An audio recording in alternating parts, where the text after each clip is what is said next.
নমস্কার, কেমন আছো সকলে? আশা করি তোমরা সকলে ভালোই আছো। আমিও খুব ভালো আছি। তানগবু মাম্মা চ্যানেলে আরেকটা নতুন ব্লগে তোমাদের সকলকে স্বাগত জানাচ্ছি। আর তোমাদের সকলের সুস্থতা কামনা করে আজকের ব্লগটা স্টার্ট করছি। আশা করছি তোমাদের ভালো লাগবে। আজ শনিবার, এখন বাজে 7টা। সকালবেলা আটা মাখিয়ে আলু সিদ্ধ করে রেখেছিলাম, তান যাবে স্কুলে, তাই একটু ওর জন্য আলুর বড়াটা করে দেবো। আমি ভয়েস দিয়েছিলাম ঠিকই, কিন্তু এত গাড়ির আওয়াজ, সেই কারণে ভয়েসটা কেটে আমাকে আবার ভয়েস দিতে হয়েছে। আর এটাই বলছিলাম যে আজকে আমার মাও আসবে, কারণ শনিবার রবিবার মায়ের স্কুল ছুটি থাকে। মা ওই দুদিন আমাদের সঙ্গে থাকে। আমরা যেহেতু তারকেশ্বরের বাড়িতে একা থাকি, তাই মা এসে দুদিন থাকে। ধরুন, আমার তো এদিকে কাজ হয়ে গেছে, আর তান এইদিকে ঘুম থেকে উঠে পড়েছিল। উঠেও একটা বই নিয়ে একটু দেখছিল। ও বাংলা সেরকম পড়তে পারে না, ওই জন্য বাংলা হিন্দিতে বইটা আছে ওইটা একটু দেখছিল। তন্নি এইদিকে উপর হয়ে ঘুমোচ্ছে। তন্নির এখন বয়স 3.5 মাস। এইটা অনেকদিন আগের ভিডিও, আমার আপলোডই করা হয়নি। তখন তন্নির বয়স ছিল 3.5 মাস। হলো, তান স্কুলে চলে গেছে, তারপরে আমি সমস্ত কাজ করব। ওই জন্যই তন্নি ঘুমাচ্ছিল, তাই আমি জামা কাপড়গুলো আগে কেচে ধুয়ে দিয়েছি। আর এদিকে ঘরটা মোছা হয়নি এখনো, মানে ঝাড়ুটা দিয়ে আর এদিকে শাকটা ভাজতে দিয়েছি।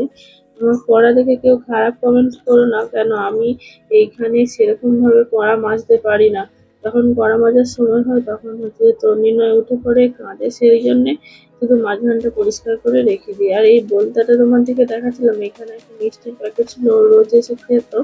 আজকে ফেলে দিয়েছি, বেচারা খুঁজে পাইনি, ওই জন্যই বারবার আসছে।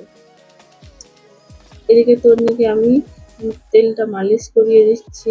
পুরোটা দেখাতে পারিনি, একদিন তোমাদেরকে পুরোটা তেল মালিশ কিভাবে করি তন্নির দেখাবো। আজকে শুধু অল্প একটু দেখিয়ে দিচ্ছি। আমাদের এদিকে এইটাকে বলে আড়ে বাড়ে করা, বলে আড়ে বাড়ে লম্বে বাড়ে, নাকি এরকম করলে বাচ্চা লম্বা হয়।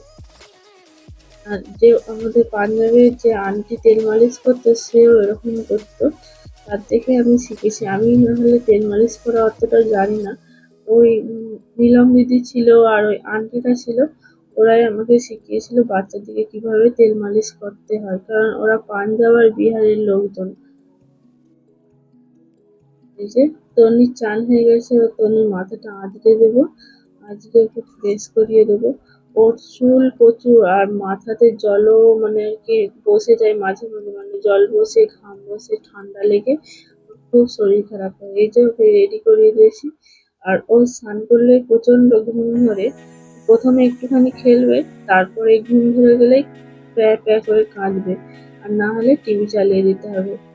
বুঝে যে আরম্ভ হয়ে গেছে ভ্যান ভ্যানানি, ওর ঘুম ধরে গেছে।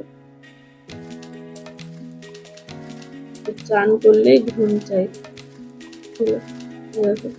উল্টো হওয়ার চেষ্টা করছে, আর ও উল্টোতে খুব ভালোই পারে। ও 3 মাস বয়স থেকে খুব ভালোভাবে উল্টোতে পারে। কান কিন্তু এত ছোটবেলা থেকে উল্টোতে পারতো না। এই যে খুব কাঁদতে লেগেছে, ওটাকে এবার খেতে দিতে হবে, উনি ঘুমোবে। আমি এই যে একটুখানি খাইয়ে দিয়ে আর দেখি না, আমার হাতে ফোন পড়ে গেছে, করে গ্যাস ভর্তি হয়ে গেছে, গ্যাস নেবার সময় হয়ে গেছে আমার। ভাতটা বসিয়ে দিয়েছিলাম, চলো ভাতটা তখন গ্যাসটা কমানো থাকুক।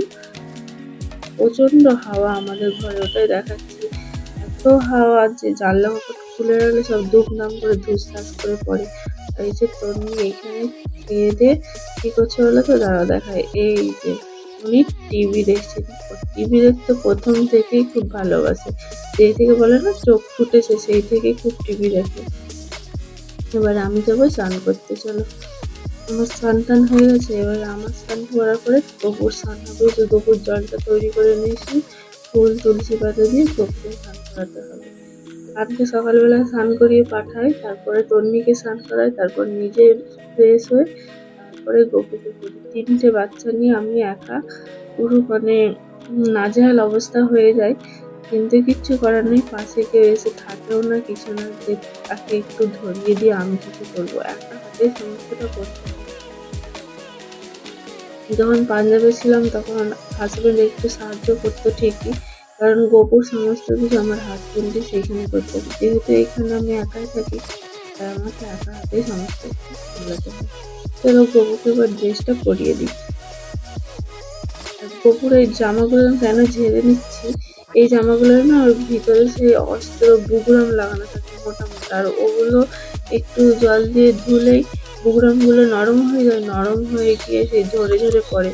এত বাজে অবস্থা হয় পুরো, ওটা যেখানটায় গপু বসে ওর গদি টদি পুরো সাদা হয়ে যায়। ওই জন্য যতটা পারি ঝেড়ে পরানোর চেষ্টা করি।